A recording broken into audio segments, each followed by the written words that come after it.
প্রত্যেকটা ফ্রেন্ড সার্কেলে এমন কিছু বন্ধু থেকে থাকে।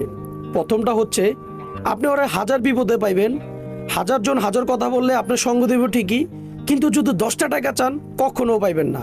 আর 500 টাকার কথা তো বাদে দিলাম। দ্বিতীয়ত হচ্ছে আপনি যদি আপনার মা বাবার কাছে আপনাদের বন্ধু বান্ধবকে নিয়ে যান, ওরা এমনভাবে ব্যবহার করবে, আপনার মা আপনাকে বলবে, ইস তোর বন্ধু বান্ধব কতগুলো ভালো, তুই যদি একটু ভালো হইতি আমার মনটা একটু শান্ত হইতো। কিন্তু আমার মা তো জানে না ওরা কত বড় ইবলিশ। তৃতীয়ত হচ্ছে আপনি যদি কোনো জায়গায় ঘুরতে যান কিংবা কোনো জায়গায় খাইতে যান, যদি বলস মামা চারটা খাইলাম, চার বিলটা দিস, বিশ্বাস কর বন্ধু 10টা টাকার এমবি যে পড়বো এ টাকাটাও নাই।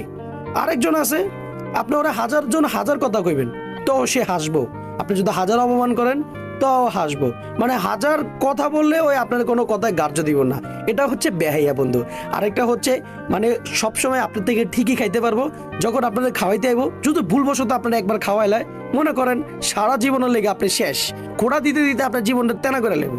তো আসলে যদি এরকম আপনাদের ফ্রেন্ড সার্কেলের ভিতরে কত বন্ধু বান্ধব থাকতে পারে বা থেকে থাকে, এখনই মেনশন লাগিয়ে দেন।